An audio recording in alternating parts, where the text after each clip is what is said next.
Medical college के प्राचार्य का निरीक्षण हो चुका है।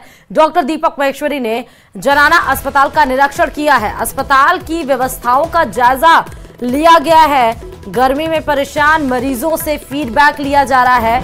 मरीजों से अस्पताल की व्यवस्थाओं का हाल जाना जा रहा है कि गर्मी में मरीजों का हाल क्या है, क्या दवाइयां उपलब्ध कराई जा रही हैं, क्या एसी, पानी, इन सब की अच्छी व्यवस्था है, पंखा क्या सुचारू रूप से संचालित है या नहीं है, बेड की व्यवस्था है या नहीं है। तमाम चीजें जो होनी चाहिए जरूरी हॉस्पिटल में जनाना अस्पताल का निरीक्षण करते हुए आपको नजर आ रहे हैं। मरीजों से अस्पताल की व्यवस्थाओं को सीधे जानने के लिए यह निरीक्षण किया गया है। डॉक्टर दीपक महेश्वरी ने जनाना अस्पताल का निरीक्षण किया है। आपको ये तस्वीरें भी दिखा रहे हैं। जयपुर से बड़ी खबर है। जनाना अस्पताल है जहां पर गर्मी के हाल को जानने के लिए निरीक्षण किया गया है डॉक्टर दीपक के द्वारा। और एक और बड़ी खबर जयपुर से है जहां पर प्रदेश में अघोषित कटौती का दौर जारी है। लगातार बिजली कटौती से लोगों की परेशानियां बढ़ रही हैं कि एक तरफ गर्मी है, दूसरी तरफ बिजली कटौती।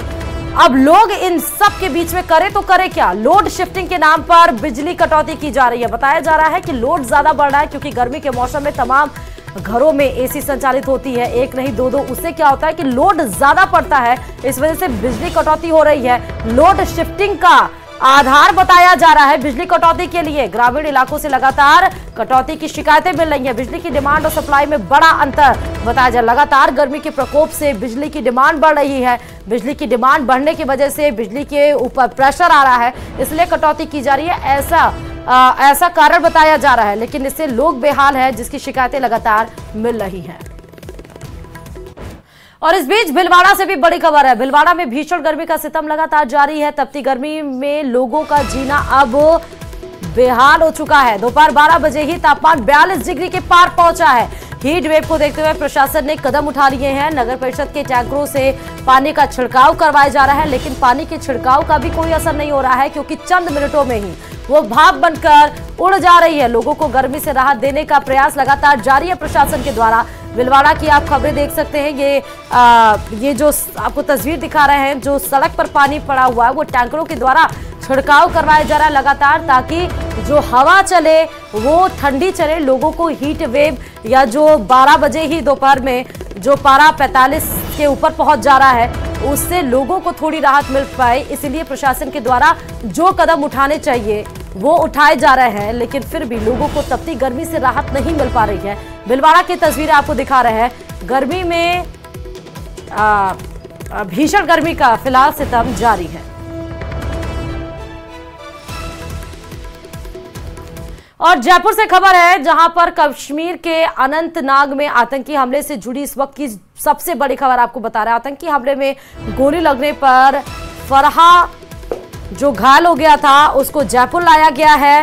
एसएमएस हॉस्पिटल के ट्रॉमा सेंटर में फरहा का उपचार जारी है। आतंकी हमले में घायल फरहा के पति तबरेज भी गोली लगने से घायल हो गए थे। 5 दिन पहले अनंतनाग में आतंकियों ने जयपुर से गए पर्यटकों पर गोलियां बरसाई थी, जिसमें आपको बता दें कि पति पत्नी को गोली लगी थी, जिसमें वो घायल हो गए थे। अब उनको जयपुर लाया गया है। ये लाइव तस्वीरें हम आपको दिखा रहे हैं जयपुर से, आप देख सकते हैं। जयपुर से ये सीधे लाइव तस्वीरें अनंतनाग में, जम्मू कश्मीर के अनंतनाग में जिस तरह से फायरिंग हुई थी यात्रियों के ऊपर, वो तस्वीरें और आप जयपुर लाया गया है। सीधे मौके से हमारे संवाददाता विष्णु जुड़े हुए हैं। विष्णु, क्या जानकारी देंगे वहां से आप? देखिए, फरहा को 5 दिन के बाद में कश्मीर से जयपुर लाया गया है। फिलहाल मैं मौजूद हूँ यहाँ एक्सरे रूम में, जहाँ पर फरहा को एक्सरे के लिए लाया गया है। फरहा से हम बात करेंगे, चूंकि 5 दिन के बाद आए हैं तो परिवार जो है काफी संभाल के लिए भी यहाँ पे आ चुका है। एक बार बात करूंगा मैं फरहा से। फरहा, आज 5 दिन के बाद आप आ गए हैं यहाँ पर। आप 5 दिन के बाद यहाँ पर आए हैं, क्या कहना चाहेंगे आप? सब आपको सुन रहे हैं, देख रहे हैं। 5 दिन के बाद आई हूँ, लेकिन मैं अपने हस्बैंड की बिना आई हूँ ना, तो मुझे अच्छा नहीं लग रहा है। क्या हुआ था उस दिन फायरिंग हुई थी। देखिए, अभी बहुत कुछ बोलने की स्थिति में ये नहीं है, क्योंकि ये एक्सरे रूम है और कुछ मेडिकल रिस्ट्रिक्शंस भी यहाँ पर है, ऐसे में हम ज्यादा दिखा नहीं पा रहे हैं। एक बार हम बात बिल्कुल देखिए प्रियंका, यहाँ पर जो है वो एक्सरे है वो शुरू हो चुका है, लेकिन डॉक्टर अनुराग धाकड़ हमारे साथ मौजूद है। अनुराग धाकड़ से हम बात करेंगे कि क्या इलाज यहाँ पर चलेगा फरहा का आने वाले में। अनुराग जी लाइव है, क्या उपचार चलने वाला है अभी यहाँ पर? अभी जैसे हमारे पास ये लेकर आए, माननीय मुख्यमंत्री जी का और चिकित्सा मंत्री जी की तरफ से संदेश था कि इनको जो भी बेहतर से बेहतर चिकित्सा सुविधा है उपलब्ध कराई जाए। तो हमने इनके लिए पॉलीट्रोमा आईसीयू में बेड नंबर 4 रिजर्व करा दिया और हॉस्पिटलाइज करने के लिए, एडमिशन के लिए सारी फॉर्मेलिटीज, टिकट वगैरह सब कंप्लीट कर लिया। लेकिन जो पेशेंट और उनके अटेंडेंट हैं वो ये चाह रहे हैं कि साहब हम हॉस्पिटलाइज रह चुके हैं, अभी हमारे बच्चे छोटे हैं तो हम हॉस्पिटलाइज नहीं होना चाहते। तो मैंने इनका सारी ड्रेसिंग को चेक किया, एकदम क्लीन है, पीछे की तरफ भी बुलेट की इंजरी है, सामने ऑपरेशन का जो निशान है, एक्सरे करवाया है अभी इनका अपन ने, और ब्लड का सर्कुलेशन, नर्व फंक्शन टेस्ट वगैरह सब इनके एकदम ठीक है, स्टेबल। क्या आपका कहना है कि जो बॉडी की जो फंक्शंस है या जो भी स्थिति है वो काफी कंट्रोल में सही है? बिल्कुल, मेरा ये कहना है कि वो बिल्कुल कंट्रोल में है, पर रेगुलर फॉलोअप्स की आवश्यकता रहेगी निश्चित अंतराल में। एक बार ये जो हड्डी के डॉक्टर आपकी ओर से कहा गया कि ऑब्जर्वेशन में रखा जाए फिलहाल, चूंकि मुख्यमंत्री के भी काफी निर्देश हैं। जी, और ऑब्जर्वेशन हो सके, देख सके हम, लेकिन पेशेंट चूंकि स्टेबल हैं, फंक्शनिंग है, और दूसरा उन्होंने कुछ पारिवारिक उल्लेख किया बच्चों का, तो उस वजह से भी वो चाहते नहीं है भर्ती हो। तो देखिए एक भाई जो है फरहा के हमारे साथ हैं। सर एक मिनट, मैं जानना चाहूंगा, आपसे बात करना चाहूंगा, आप मौके पर मौजूद थे, फरहा के भाई भी हैं, क्या हुआ था उस दिन वहाँ पर? सर हम वहाँ जैसे ही पुल से हमने क्रॉस किया, वहाँ पे 2 बंदे आए, उन्होंने फायरिंग चालू कर दी। तो पहले तो इनके फराके लगाए, फराके लगने के बाद में इसका बच्चा वहीं पे था, उसको बचाने के लिए उसके फायर कर रहे थे नीचे उस पे, तो उसको बचाने के लिए ये भगी, उसके आगे जाके खड़ी हो गई, तब इसको दूसरी गोली और लगी है। उसको गोली लगने के बाद में ये दोनों मियाँ भी वहीं पे गिर गए थे, उनको बाद में हमने उठा के और उनको गाड़ी से हॉस्पिटल में पहुंचाया। वहाँ की आर्मी ने हमारी बहुत मदद की है, और हमारे प्रधानमंत्री जी का भी हमारे पास में फोन आया था, और हमारे मुख्यमंत्री भजन लाल जी ने हमें फोन करके हमारे प्रोटेक्ट किया वहाँ पे, और होटल पे सब सेफ्टी के लिए उन्होंने कहा कि ये आश्वासन दिया हम राजस्थान आपको कुशल वापस लेके आएंगे। कितने आतंकी थे, क्या उनको आप लोग देख पाए? कैसे वे आए, लोग आए थे, कैसे वे आए थे? कितने आदमी थे सर? वो 2 आदमी थे, बाइक पे आए थे, उन्होंने फायरिंग की और वापस बाइक से भाग गए। सर घटना के बाद में क्या स्थानीय लोग भी आपकी मदद के लिए आए या फिर वे भी भाग चुके थे? नहीं, स्थानीय लोग कोई नहीं थे सर वहाँ पे, सेना और पुलिस वालों ने हमारी मदद की है वहाँ पे।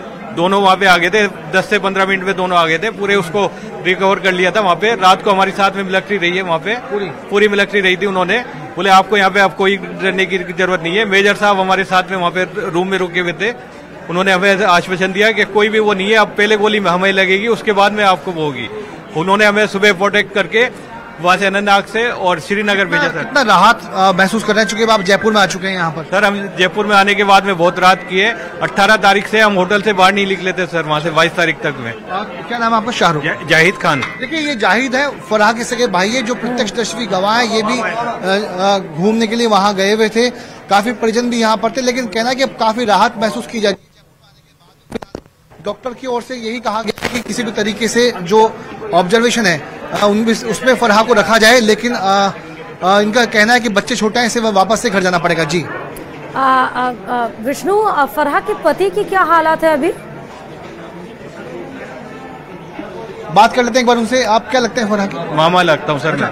कैसे हालात है तबरेज की अब, चूंकि वे कश्मीर में हालत में सर उसकी एक आंख पूरी डैमेज हो गई है, दूसरी आंख भी 80% डैमेज है, 20% वो है, तो उसको डॉक्टरों ने चेन्नई रेफर किया है। हम राजस्थान सरकार से और भारत सरकार से मांग करते हैं कि उनकी आंखों का जल्द से जल्द इलाज किया जाए, उनको आंख डोनेट की जाए। और हम हमारे स्थानीय विधायक वाल्मीकि जी का भी बहुत आभार प्रकट करते हैं, उन्होंने हमारे कुशल श्रम बाहर। अब कौन है कश्मीर में, कौन संभाल के लिए रुके हुए हैं वहाँ पर? नहीं, अभी कश्मीर में कोई नहीं है सर हमारा। तबरेज कहाँ है फिर? तबरेज चेन्नई गए हुए हैं सर। चंडीगढ़ में? हाँ जी, हाँ जी, चेन्नई। हाँ जी, चेन्नई। तो देखिए तबरेज जो है फिलहाल उनको कश्मीर से चेन्नई रेफर कर दिया गया है, वहीं पर उपचार जारी है, चूंकि एक आंख का जो रोशनी है वो पूरी तरीके से जा चुकी है। वहीं पर परिजनों का कहना है कि दूसरी आंख भी करीब 80% जो है वो डैमेज हो चुकी है, तो ऐसे में रोशनी जो है और भी। देखिए मैं पूरा एक बार नजारा दिखा रहा हूँ, ये एक्सरे रूम है जहां पर अंदर की तरफ फरहा का इस वक्त एक्सरे चल रहा है, परिजन यहाँ पर है, काफी पेशेंट भी, तो ऐसे में गहमा गहमी का माहौल जो है इस वक्त यहाँ पर हो रहा है। डॉक्टर जो अनुराग धाकड़ ट्रोमा सेंटर के यहाँ के प्रभारी भी हैं और भी सीनियर डॉक्टर्स है, वे भी यहाँ पर पूरी मामले में जो है अपडेट लिए हुए हैं, साथ में यहाँ पर है। फिर से एक बार बात कर लेते हैं, अभी डिसाइड हुआ है कि फरहा एडमिट रहेगी या नहीं रहेगी? सर हमारी तरफ से सारी तैयारी पूरी है, भी बनाया है और उनके परिजनों को बताया भी है, किंतु वो अभी इस दुविधा में है कि जो उनके बच्चे हैं वो छोटे हैं।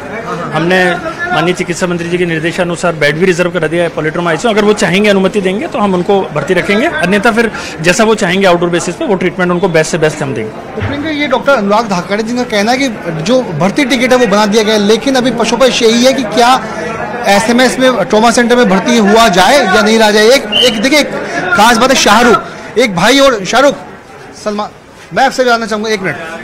देखिए, ये एक शख्स है जो साथ में मौजूद है, फराह के भाई, ये एक निशान इनके गले पर नजर आ रहा है। ये निशान मैं दिखाना चाहूंगा, ये वो गोली का निशान है जो उसी समय आतंकी हमले के बाद ये गोली छूते हुए गले से निकली थी, लेकिन बच गए।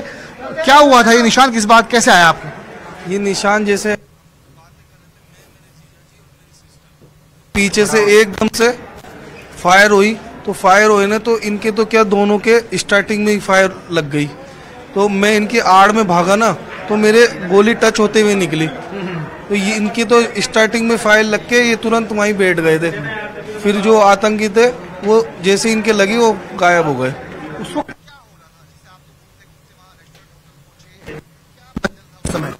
वो हमारा तो हम आए थे घूम के, और घूमने के बाद हम थका के आए थे, डिनर का टाइम था हमारा, तो हम बस लॉन में घुसे ही थे। लॉन में घुसते ही और हमने देखा टेंट हाउस लगे हुए थे, तो उनके रूम देखने लग गए। फिर उसके बाद जैसे ही फायरिंग हुई सब अफरा तफरी हो गए, छोटे बच्चे, उन्होंने छोटे बच्चे देखे ना कुछ देखा और फायरिंग चालू कर दी उन्होंने। गोली आपकी बिल्कुल निशान पे? हाँ, कहाँ? ये गर्दन पे। विष्णु, पूछ लीजिए, क्या वहां पर और भी लोग थे जिनको गोलियां लगी थी, क्या है जानकारी? शाहरुख, मैं एक बात जानना चाहूंगा, फायरिंग जब हुई क्या और भी किसी की गोली लगी, वहाँ पर कितने लोग उस वक्त मौजूद थे? वहाँ पे मौजूद कम से कम हमारे से पहले जो थे वो कम से कम बहुत सारे टूरिस्ट थे। फिर जो हमारी जो ट्रेवल टेम्पो आए उसके बाद वो कम से कम, हम ग्रुप थे 50-50 जने थे हमारे ग्रुप में, 50 मेंबर्स। तो जब वो आधे लोग तो हमारे ग्रुप के अंदर चल चुके थे, कम से कम 30 जने अंदर जा चुके थे, जो हम 20 जने रह चुके थे। उसके बाद उन्होंने जो फायरिंग करी ना, तो स्टार्टिंग में मेरे जीजा जी और सिस्टर ही खड़े थे और उनके साथ मैं खड़ा था, तो उन्होंने फायरिंग चालू करी, स्टार्टिंग में उनके लग गई। फिर और जो जने थे और सब नीचे भाग गए थे, कमरे में भाग गए सब। काफी चीख पुकार मच गई, चूंकि किसी ने सोचा ही नहीं होगा आप जयपुर से घूमने के लिए गए हुए थे, बड़े आराम से आप घूम रहे थे, काफी डरावना मंजर हो गया होगा उस वक्त। बिल्कुल, बहुत डरावना, कभी हमने ऐसे तो देखा नहीं कभी जिंदगी। विष्णु, बहुत बहुत शुक्रिया तमाम जानकारी देने के लिए, क्योंकि 5 दिन पहले हुए अनंतनाग में ये जो घटना वो दर्दनाक थी। फिलहाल फराह